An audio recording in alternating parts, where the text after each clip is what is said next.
வடக்கு கிழக்கில் இருக்கும் சில தமிழ் பாராளுமன்ற உறுப்பினர்களுக்கு மதுபான சாலைகளை அமைப்பதற்கான அனுமதி உட்பட பல சலுகைகள் ரகசியமான முறையில் வழங்கப்பட்டுள்ளன, ஜனாதிபதி அவர்களால் வழங்கப்பட்டுள்ளன என்று சொல்லி பாராளுமன்ற உறுப்பினர் சாணக்கியன் அவர்கள் பாராளுமன்றத்திலேயே உரையாற்றியிருக்கின்றார். சில தமிழ் பாராளுமன்ற உறுப்பினருக்கு மதுபான சாலைகளுக்கான பெர்மிட் வழங்கப்பட்டிருக்கிறதா நாங்கள் அறிகிறோம். இன்று பல தமிழ் பாராளுமன்ற உறுப்பினருக்கு வடக்கு கிழக்கை பிரதிநிதித்துவப்படுத்துகிற பலருக்கு பல சலுகைகள் கிடைத்திருக்கிறதா நாங்கள் அறிகிறோம். அது ஒரு பக்கம். அதே நேரம் நேற்று யாழ்ப்பாணத்தில் ஒரு பொதுக்கூட்டம் ஒன்று நடந்தது. அந்த பொதுக்கூட்டத்தில் உரையாற்றின சுமந்திரன், தமிழ் பொது வேட்பாளரை எப்படியாவது தோற்கடித்தே தீருவேன், எனக்கு துரோகி பட்டம் கிடைச்சாலும் பரவாயில்லை, தமிழ் பொது வேட்பாளரை தோற்கடித்தே தீருவேன் என்று சொல்லி மிக ஆவேசமாக உரையாற்றி இருக்கின்றார். இப்ப டெண்டையும் எடுத்து கூட்டி பார்த்தோம்னு சொன்னா எங்களுக்கு ஒரு தெளிவான ஒரு பதில் ஒன்று கிடைக்கும். அது என்ன தெளிவான பதில் என்றதை பற்றி இந்த காணொளியில் விரிவாக விளக்கமாக பார்க்க போகின்றோம். காணொளிக்குள் போகலாம் வாங்க. நேற்று யாழ்ப்பாணத்தில் நடந்த ஒரு கூட்டத்தில் சுமந்திரன் அவர்கள் தமிழ் பொது வேட்பாளரை தோற்கடித்தே தீருவேன், தமிழ் பொது வேட்பாளருக்கு எதிராக நாங்கள் தீவிரமான பிரச்சாரங்களை வைக்க வேண்டும் என்று சொல்லி மிக கடுமையாக பேசியிருக்கின்றார். பொதுவாக நீங்கள் சுமந்திரன் அவர்கள் கதைக்கைக்குள்ள கவனிச்சிருப்பீங்கள். அவர் ஆக்ரோஷமாக கத்தி கதைக்கிறதோ குரலை உயர்த்தி கதைக்கிறதோ அப்படியெல்லாம் கதைக்கிறது இல்லை. ஓரளவு அளவான தொனியில் மெதுவாக தான் கதைப்பார். இந்த மாதிரி ரணில் விக்ரமசிங்க எங்களுக்கு நிறைய காசு அள்ளி தந்திருக்கிறார், பின்பக்கத்தால் சூக்கேஸ் தந்திருக்கிறார், எனவே நாங்கள் தமிழ் பொது வேட்பாளரை இது உதாரணத்துக்கு சொன்ன வசனம் இந்த மாதிரி ஒரு அளவான குரலில் தான் கதைப்பார். ஆனால் நேற்றைய கூட்டத்தில் கதைச்ச கதை ஆக்ரோஷமாக கத்தி கையை காலை ஆட்டி பேசையில் அட்டிச்சு அந்த மாதிரி பிட்டி அந்த மின்னி முழங்கின மாதிரி கதைச்சவர். என்னென்னு சொன்னால் அப்படி கதைக்க வேண்டிய நிலைமைக்கு அவர் தள்ளப்பட்டிருக்கிறார். அப்படி கதைக்க வேண்டிய நிலைமைக்கு காலம் கொண்டு அவரை விட்டுருக்குது. என்னென்னு சொன்னால் தமிழ் பொது வேட்பாளருக்கான ஆதரவு தமிழ் மக்கள் மத்தியில் தொடர்ந்து அதிகரித்து கொண்டு தான் போகுது. அது ஆரம்பிக்கக்குள்ள ஓரளவு இருந்தது, இப்போ போக அதிகரித்து கொண்டு தான் வருது.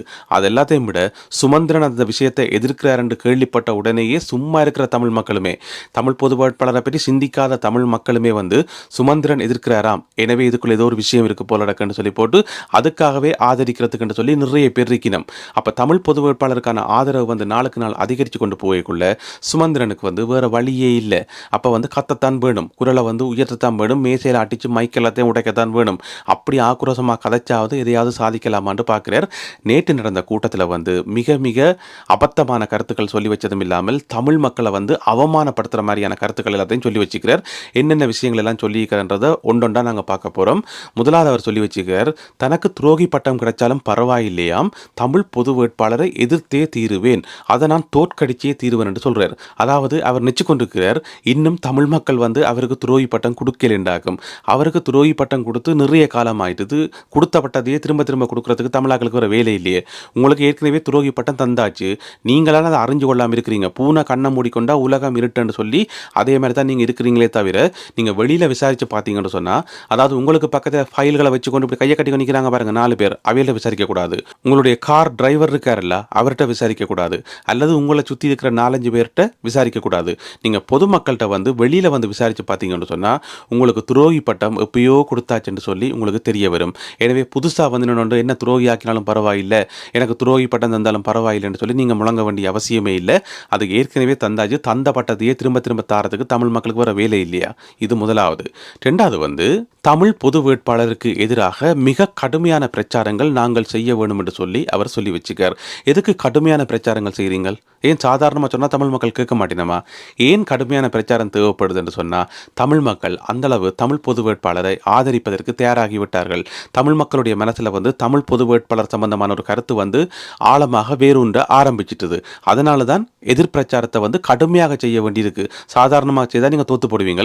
எனிவே நீங்கள் கடுமையாக செய்தால் கூட அது தமிழ் மக்கள் கேட்க போகிறதில்லை. நீங்கள் பிரச்சாரம் வச்சு தமிழ் மக்கள் கேட்குறேன்னு சொன்னால் அது நடக்கிற கதையா? அதை விடுங்க, அது ஒரு பக்கம். அதை விட இன்னும் ஒரு முக்கியமான விஷயம் என்று சொல்லி வச்சுக்கார். என்னென்னு சொன்னால், ஜனாதிபதி தேர்தலில் வாக்களிக்கிற ஒரு வாக்காளர் தனக்கு பிடிச்ச ஒரு ஆள் ஜனாதிபதியாக வரணுமென்றதுக்காக தான் வாக்களிப்பாரே ஒழிய வேறொரு செய்தியை சொல்றதுக்காக வாக்களிக்கிறது இல்லை என்று சொல்லி ஒரு அரிய கண்டுபிடிச்சு வச்சுக்கார் சுமந்திரன்.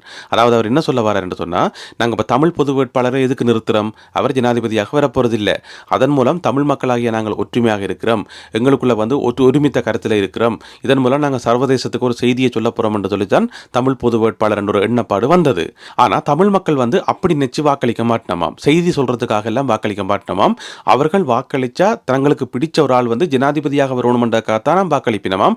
அதுதான் அவர்களுடைய நோக்கமாம் என்று சொல்லி சுமந்திரன் சொல்றார். அதாவது வந்து 2010 ஆண்டு தமிழ் மக்கள் எல்லாரும் ஒன்று திரண்டு சரத் பொன்சேகாவுக்கு வாக்களித்தது. எது? சரத் பொன்சேகா வந்து ஜனாதிபதியாக வரணும், அவர் தான் எங்களுடைய அபிமான வேட்பாளர், அவர் எங்களுக்கு நிறைய நன்மைகள் செய்வார், சரத் பொன்சேகாவை விட்டால் இந்த உலகத்தில் வேறு யாருமே இல்லை, அவர் தான் எங்களுடைய ஒரே ஒரு தலைவர் என்று சொல்லி அப்படியே வாக்களித்த தமிழ் மக்கள் இல்லையே. அதில் வந்து தமிழ் மக்கள் ஒரு செய்தி சொல்றதுக்காக தான் வாக்களித்தது. அது என்ன செய்தி என்று சொன்னால், மஹிந்த ராஜபக்ஷவை நாங்கள் நிராகரிக்கிறோம், மஹிந்த ராஜபக்ஷ எங்களுக்கு ஜனாதிபதியாக வாரதை நாங்கள் விரும்பல, மஹிந்த ராஜபக்ஷ ஜனாதிபதியாக வந்தால் தமிழ் மக்களுக்கு எந்த தீர்வும் கிடைக்காது, அதில் எங்களுக்கு பிரயோசனம் இல்லை என்று இந்த மாதிரி பல செய்திகளை சொல்றதுக்காகத்தான் சரத் பொன்சேகாவுக்கு போய் வாக்களித்தது. சுருக்கமாக சொல்ல போனா மஹிந்த ராஜபக்ஷ மேலே இருந்த கோவத்தை காட்டுறதுக்காகத்தான் தமிழ் மக்கள் போயிட்டு சரத் பொன்சேகாவுக்கு வாக்களித்தது. அப்ப அது ஒரு செய்தி இல்லையா? அப்ப என்ன சரத் பொன்சேகா ஜனாதிபதியாக வரணுமென்றதுக்காக வாக்களித்தது இல்லையே. சுமந்திரன் வந்து எந்த உலகத்தில் இருக்கிற எங்களால் கண்டுபிடிக்க முடியல. அதே மாதிரி தான் 2015 ஆண்டும் எல்லாரும் போய் மைத்திரிக்கு வாக்களித்தது. எது? மைத்திரி மேலே இருந்த அன்பாலையா, அல்ல மைத்திரி பெரிய ஒப்பாரும் மிக்காரும் இல்லாத தலைவர் என்ற அந்த காரணத்துக்காகவா? கிடையாது. அப்போ வந்து எதிர்த்தரப்பில் இருந்த ராஜபக்சவை எதிர்க்கிறதுக்காகத்தான் அந்த வாக்களிக்கப்பட்டது. அதே தான் 2019 ஆண்டிலேயும் நடந்தது. அதை விட ஒட்டுமொத்த தமிழ் மக்களையும் அவமானப்படுத்துகிற மாதிரியான ஒரு கருத்தையும் சொல்லி வச்சுக்கிறார் சுமந்திரன். அதில் என்ன சொல்லி வச்சுக்காருன்னு சொன்னால், இப்போ பாருங்க, 2010 ஆண்டு நடந்த தேர்தலில் எல்லா தமிழ் மக்களும் சரத் பொன்சேகாவுக்கு வாக்களித்தது. எல்லாரும் ஒற்றுமையாக ஒன்று சேர்ந்து சரத் பொன்சேகாவுக்கு வாக்களித்தது. ஆனால் அது வந்து தமிழ் மக்களுடைய ஒற்றுமை கிடையாதாம். எதிர்ப்பக்கத்தில் மஹிந்த ராஜபக்ஷ என்ற ஆள் இருந்தபடியாத்தானாம் தமிழ் மக்கள் ஒன்று திரண்டு அங்கே போய் சரத் பொன்சேகாவுக்கு வாக்களித்ததாம். எனவே தமிழ் மக்களை வந்து ஒற்றுமைப்படுத்துறதுக்கு இங்கே ஒரு மஹிந்த ராஜபக்ஷ தேவையாம். 2015 ஆண்டிலேயும் அதுதான நடந்ததாம், 2019 ஆண்டிலேயும் அதுதான நடந்ததாம். எனவே எதிர்த்தரப்பில் வந்து ஒரு ராஜபக்ஷ என்ற ஆள் இருந்தால் மட்டும்தானாம் தமிழ் மக்கள் வந்து ஒற்றுமைப்படுவினம். எனவே தமிழ் மக்களை வந்து ஒற்றுமைப்படுத்துறதுக்கு ராஜபக்ஷ என்ற ஒரு ஆள் தேவையாம். இதுதான் சுமந்திரன் சொன்ன கருத்து, சுமந்திரனுடைய கண்டுபிடிப்பு. எனவே தமிழ் மக்களுக்குள்ள வந்து இயல்பாக ஒற்றுமை இல்லை, தமிழ் மக்களுக்கு ஒற்றுமைப்பட தெரியாது, ஒரு குடையின்களை வர தெரியாது. அவர்களை ஒற்றுமைப்படுத்துறேன்னு சொன்னால் இங்கே ஒரு ராஜபக்ஷ ஒரு ஆள் வேணும் என்று சொல்லி சொல்றது வந்து அப்பட்டமாக முற்றுமுழுதாக வந்து தமிழ் மக்களை வந்து அவமதிக்கிற செயல். தமிழ் மக்களுடைய அந்த வாக்களிக்கிற அந்த தீர்மானம் இருக்குல்ல, அதை வந்து அப்படியே அவமதிக்கிற செயல் தான் இந்த செயல். இப்போ நீங்க பார்த்தீங்கன்னு சொன்னா இந்த தேர்தலில் வந்து ராஜபக்ஷ என்று சொல்லி ஒரு ஆள் கிடையாது. இருக்கிற 3 பேருமே வெவ்வேறு தரப்பை சேர்ந்த 3 பிரதானமான சிங்கள வேட்பாளர்கள். எனவே இந்த முறை வந்து தமிழ் மக்களுடைய வாக்குகள் சிதறும். அவர்கள் ஒற்றுமையாக ஒன்று சேர்ந்து ஒரு ஆளுக்கு வாக்களிக்க மாட்டார்கள். கொஞ்சம் பேர் ரணிலுக்கு வாக்கு போடுவினம், கொஞ்சம் பேர் அனுரகுமார திசாநாயக்காவுக்கு வாக்கு போடுவினம், கொஞ்சம் பேர் சஜித் பிரேமதாசாவுக்கு வாக்கு போடுவினம் என்று சொல்லி சுமந்திரன் கவலைப்படுறார். உங்களுக்கு இவ்வளவு கவலை இருந்தா, தமிழ் மக்களுடைய வாக்குகள் சிதற போதுன்னு சொல்லி உங்களுக்கு ஒரு கவலை இருந்தா, பிறகு தமிழ் பொது வேட்பாளரை எதிர்க்கிறீங்கள்? தமிழ் பொது வேட்பாளர் என்ற ஆளை நிறுத்தினா எல்லா தமிழ் மக்களும் போய் அவருக்கு வாக்களிக்க போயினோம், யாருமே சிங்கள வேட்பாளருக்கு வாக்களிக்க மாட்டினோம்.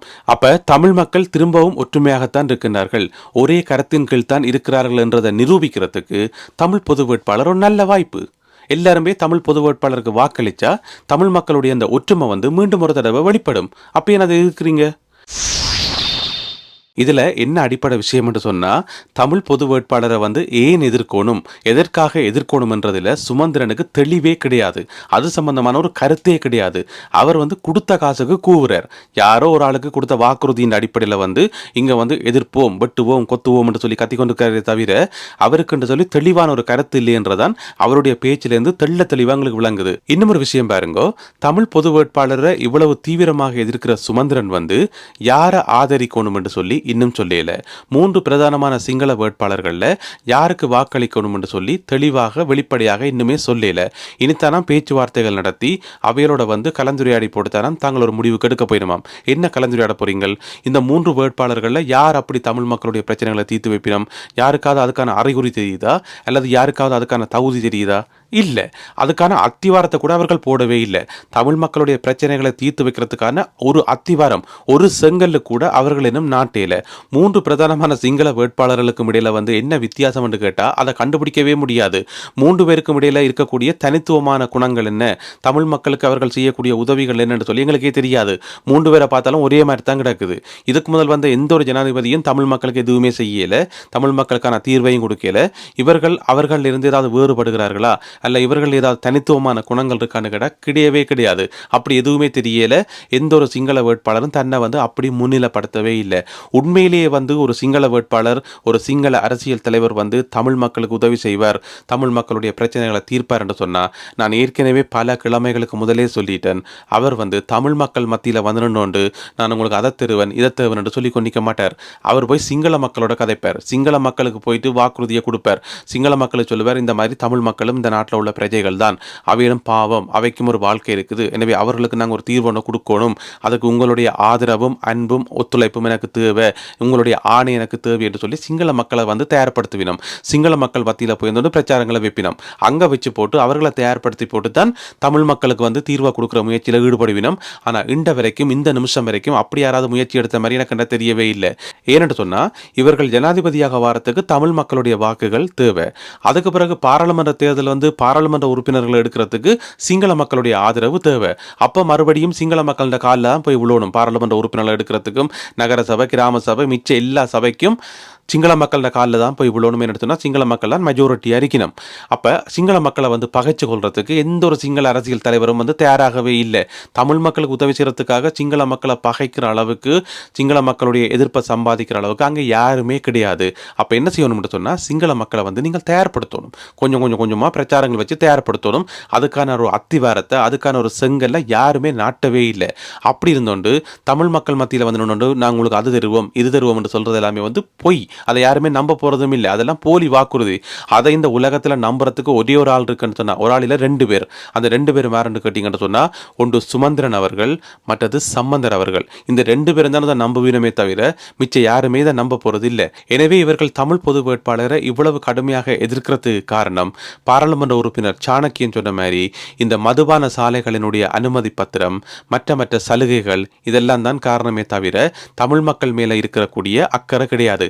எனவே சுமந்திரன் அவர்கள் எப்படித்தான் பிரச்சாரம் வச்சாலும், எவ்வளவுதான் கடுமையான பிரச்சாரம் வச்சாலும் அதை வந்து தமிழ் மக்கள் ஏற்றுக்கொள்ள போறதில்லை. சுமந்திரன் ஒரு விஷயத்தை எதிர்க்கிறார் என்று தெரிஞ்சாலே சும்மா இருக்கிற தமிழ் மக்களே அதை ஆதரிக்க ஆரம்பித்து விடுவார்கள். தேர்தல் அன்றைக்கு தேர்தலில் வாக்களிக்கவே வேண்டாம், நான் பேசாமல் வீட்டை படுத்திருக்க போறேன் என்று நினைச்சு கொண்டிருக்கிற ஒரு ஆள் கூட சுமந்திரன் அதை எதிர்க்கிறாராம் என்று கேள்விப்பட்ட உடனேயே வந்து இல்லை நான் போய் தமிழ் பொது வேட்பாளருக்கு வாக்களிப்பேன், நான் வாக்களிச்சே தீர்வேன் என்று சொல்லி ஓடி போய் வாக்களிப்பார். இதுதான் நடக்க போகுது. எனவே வந்து சுமந்திரன் அவர்கள் மேலும் மேலும் தமிழ் பொது வேட்பாளரை எதிர்க்கணும், எதிர்த்து தொண்டகளியை நல்லபடியாக கத்தணும். ஒரு பிரச்சனையுமே இல்லை. நீங்கள் தாராளமாக பிரச்சாரங்கள் வையுங்க, நீங்கள் ஆசைப்பட்ட மாதிரி கட்டும் பிரச்சாரங்களை வையுங்க. எதையுமே வந்து தமிழ் மக்கள் கேட்க போறது இல்லை. ஏனென்று சொன்னால் நீங்கள் ஒரு கருத்தை சொன்னால் அதை தமிழ் மக்கள் ஏற்றுக்கொள்ளுவினம் என்று சொல்லி நீங்கள் நம்பலாம். ஆனால் உங்களையே தமிழ் மக்கள் ஏற்றுக்கொள்ளலன்றதுதான் கள யதார்த்தம். மீண்டும் மற்றொரு பதிவில் சந்திப்போம். நன்றி, வணக்கம்.